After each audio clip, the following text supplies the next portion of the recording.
नमस्कार। पाठशाला खबर युट्युब च्यानल हेरेर बस्नुभएका तपाईहरु सम्पूर्ण दर्शकहरुमा हार्दिक स्वागत गर्न चाहन्छु। आवाजमा मैले दिइराखेको छु। मेरो नाम चाहिँ सीता देवकोटा रहेको छ भने मैले आज एकजना अतिथि बहिनीलाई यहाँबाट ल्याएकी छु। बहिनीको एकदमै प्रतिभा के कस्तो छ, त्यो प्रतिभा चाहिँ उनले कुन कुन विधामा रहेर चाहिँ आफ्नो प्रतिभालाई चाहिँ दर्शक श्रोताहरूको माझमा राख्ने त्यो अवसर यहाँ जुटाएर हाम्रो पाठशाला खबर युट्युब च्यानलमा सहभागिता भएकी छन्। सम्भवतः एकदमै कला गलाले पनि अलिकति मन छुने खालको भएको कारणले गर्दा चाहिँ मैले आज एकजना विशेष गरेर अतिथिलाई लिएर यहाँ पाठशाला खबर युट्युब च्यानलमा सहभागिता भइसकेका छौं। मैले बहिनीको परिचय लिन चाहन्छु। सर्वप्रथम त बहिनी हजुरको परिचय दिनुहोस् है त। नमस्कार, मेरो नाम चाहिँ अञ्जना बस्नेत। म तुलसीपुर रामबिटो पैया चौरदेखि आएको। अनि घर पनि भनिदिनुहोस् है त, तपाईको कहाँ कुन ठाउँमा पर्छ? पैया चौर। पैया चौरमा पर्छ है। अनि तपाईलाई रेडियो पाठशालाबाट आज पाठशाला खबर युट्युब च्यानलमा आउनु भएको छ। सम्भवतः तपाई यहाँसम्म आउने त्यो मौका कसरी जुट्यो तपाईलाई? त्यसको बारेमा पनि अलिकति व्याख्या विश्लेषण गरिदिनुस् न है। तपाई के माध्यमबाट आउनुभयो पाठशाला खबरमा?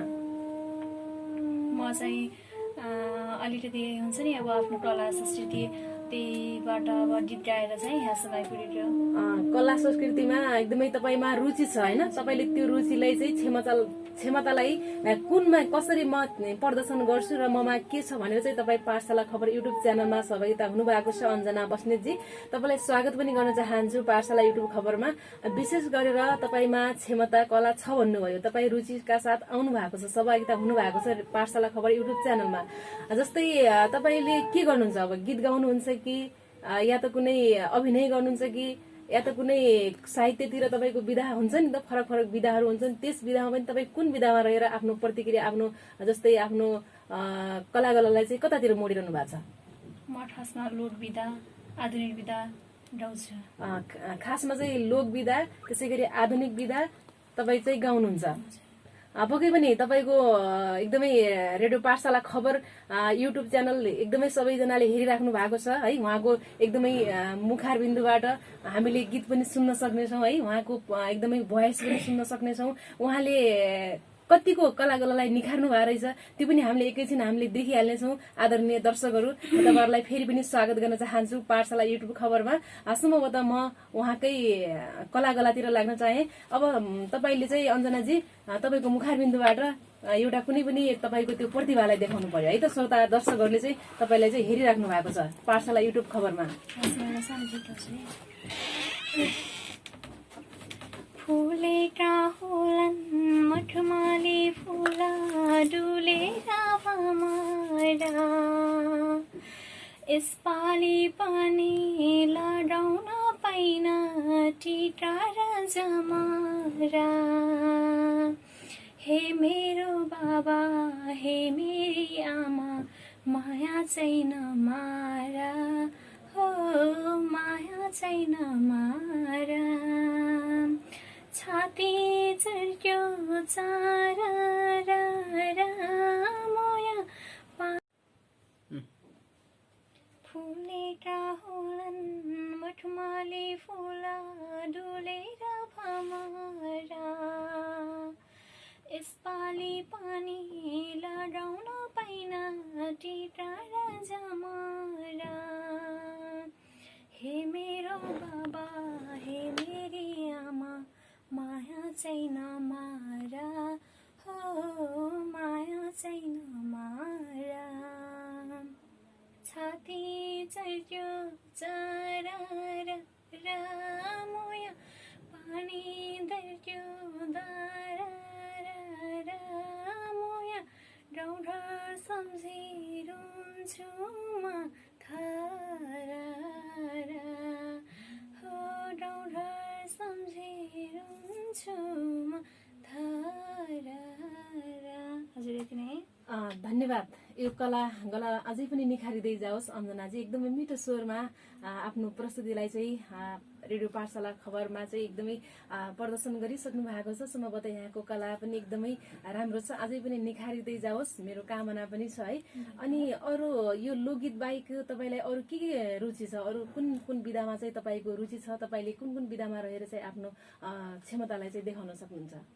मैले लोक र आधुनिक मात्रै हो, अरू सक्दिनँ। आधुनिक र लोकमा मात्रै हुनुहुन्छ है। अनि तपाईँलाई यो आधुनिक विधातिर अनि लोक विधातिर चाहिँ कसरी मन गयो तपाईँले? म यो विधातिर जान्छु, मलाई यो विधामा चाहिँ मेरो एउटा भोकलले चाहिँ साथ दिन्छ भनेर चाहिँ कसरी तपाईँलाई त्यो कहाँबाट उत्प्रेरित बनायो त्यो? यसरी आफैले भन्दा पनि मेरो एकजना हजुरबुबा हुनुहुन्थ्यो। अब मम्मीहरू घरतिर नबस्ने, मम्मीहरू बाहिरतिर गइराख्ने, म चाहिँ हजुरबुवासँगै बस्ने डर्थेँ। अनि हजुरबुवाले चाहिँ यस्तो गीत गाउनेहरूलाई चाहिँ राम्रो मान्ने र आफूले पनि गीत गाउने गर्नुहुन्थ्यो। उहाँबाट नै मैले सिकेको गीत भन्नुपर्छ है। हजुर, एकदमै आफ्नो हजुरबुवासँग साथमा बस्नुभयो है, हजुरबुवा पनि गुनगुनाउनुहुन्थ्यो अनि हजुरबुवाको उसबाट प्रेरणाबाट नै तपाईँले पनि गुनगुनाउन थाल्नुभयो। हजुर, अवश्य पनि अब घर परिवारमा हजुरबाले त साथ दिनुभएको रहेछ अनि मम्मी बाबाहरूले पनि साथ दिनुभएको छ तपाईँलाई अञ्जनाजी? मम्मी बाबाहरूले पहिले त अब त्यस्तो नडर्नु, यस्तो डर्नु हुँदैन भनेर भन्नुहुन्थ्यो। अब अहिले चाहिँ त्यस्तो केही गुनगुनाउने काम गर्नु भएको छैन कि। अहिलेसम्म त्यस्तो नराम्रो, तिमीले यस्तो गर्नु हुँदैन, यो गायन क्षेत्रतिर चाहिँ जानु हुँदैन, अलिकति नराम्रो हुन्छ भन्ने त्यस्तो व्यवहार चाहिँ देखाउनु भएको छैन मम्मी बाबाले? अवश्य पनि एकदमै तपाईँको साथ सपोर्ट घरबाट पनि मिलिराखेको रहेछ। अनि त्यस्तै साथी सङ्गीहरू हुन्छन् नि, जस्तो कि अब तिमीले यो लाइनमा गएपछि तिमीलाई राम्रो हुन्छ, तिम्रो त यस्तो छ है, तिमी यसमा जाऊ भन्छन् कोही, कतिपय साथीहरू त्यस्तो पनि हुन्छन्। र कतिपय साथीहरूले चाहिँ तिमी जानुहुन्न है, तिम्रो यसमा चाहिँ कला पनि छैन, गला पनि छैन, तिमीले चाहिँ यसमा गएर के देख्छौ भने त्यस्तो भन्ने साथीहरूले पनि त्यस्तो हुनुहुन्छ कि हुनुहुन्न? छैन, मसँग हुने साथीहरू सम्पूर्णले पनि गाउँछन्, सम्पूर्ण पनि म जस्तै हो, रुचि भएको भन्नुपर्छ। हजुर, पक्कै पनि एकदमै तपाईँसँग भएको साथीहरूको पनि सबैको कला छ, गला छ होइन। तपाईँ जस्तै गरेर एउटा जुन तपाईँले पनि आफ्नो मुखारबिन्दुबाट लोकगीतहरू त्यसै गरी आधुनिक विधाहरू देखाउनु भयो, त्यस्तै गरी तपाईँहरूको साथीहरू पनि एकदमै यही गायन क्षेत्रमा चाहिँ ध्यान हुनुहुन्छ होइन, गायन क्षेत्रमा चाहिँ रहनु भएको छ र तपाईँलाई पनि प्लस भइराखेको होला होइन, साथीहरूले चाहिँ हौसला दिनुहुन्छ होला, तिमी चाहिँ तिम्रो स्वर राम्रो छ, तिमी चाहिँ यता यो क्षेत्रमा लाग्यो भने चाहिँ अलिकति केही भए पनि प्रगति हुन्छ भनेर चाहिँ त्यसरी हौसला दिइराख्नु भएको छ साथीहरूले पनि। अवश्य पनि अब त यो गीत सुनिहाल्यौँ हामीले है, एकदमै तपाईँले चाहिँ लोकगीत सुनाइदिइसक्नुभयो। अब चाहिँ अब आधुनिक गीत भन्नु पर्दा चाहिँ आधुनिकको एउटा कुनै जुनसुकै भए पनि अब आधुनिक पनि हाम्रो पाठशाला युट्युब खबरमा दर्शकहरूले हेरिराख्नु भएको छ है। आज हाम्रो नयाँ श्रोता को ल्याउनु भएको रहेछ त भनेर एकदमै पर्खेर होला। अवश्य पनि दर्शकहरूको लागि चाहिँ फेरि तपाईँको मुखारबिन्दुबाट एकदमै सुनौ सुनौ जस्तो एकदमै सुनिरहन मन लाग्ने तपाईँको मुखारबिन्दुबाट फेरि पनि हामी गीत सुन्छौँ है त। सम्झनाले भित्री मुटु टुट्यो टुट्यो ठायो, सम्झनाले भित्री मुटु टुट्यो टुट्यो ठायो, न चिठी पठाया तमले न त फोनै आयो, न चिठी पठाया तमले न त फोनै आयो, देश बदलियो भेष बदलियो मन पनि बदलियो, देश बदलियो भेष बदलियो मन पनि बदलियो, साइटो माया टाले जीमा टाढा झै अल्झियो, साइटो माया टाले जीमा टाढा झै अल्झियो, गैरी खेत घाम पर्दैन पिपलो छायाले, गैरी खेत घाम पर्दैन पिपलो छायाले, जलसोटेर लौरी भैरो सैतम्रा मायाले, जलसोटेर लौरी भैरो सैतम्रा मायाले, आफ्नो ख्याल आफै डर्नु नहुनु बैरोनी, आफ्नो ख्याल आफै डर्नु नहुनु बैरोनी, रुँदा आँसु पुछिदिने म त छँदैछु नि, रुँदा आँसु पुछिदिने म त छँदैछु नि। हजुर, अवश्य पनि एकदमै तपाईँले अहिले गाउँदै गर्दा कुन विधामा रहेर गाउनुभयो तपाईँलाई याद छ? लोक विधामा नै भन्नु। लोक विधा त रहनुभयो, विशेष गरेर यसलाई कुनमा के भनेर भनिन्छ? जस्तै हामीले लोक विधा छ, आधुनिक विधा छ है, त्यसै गरी पप विधाहरू रहेका हुन्छन्, त्यसै गरी रिमिक्स पपहरू विधाहरू रहेका हुन्छन्, कुन विधामा गाए जस्तो लागेको छ तपाईँलाई?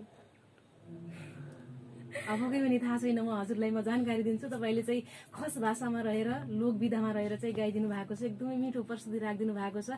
खस भाषाबाट गाउन पनि आउने रहेछ है हजुरलाई, एकदमै राम्रो प्रस्तुति राख्नु भएको छ। अञ्जना बस्नेतजी, तपाईँलाई धेरै धेरै धन्यवाद दिन चाहन्छु।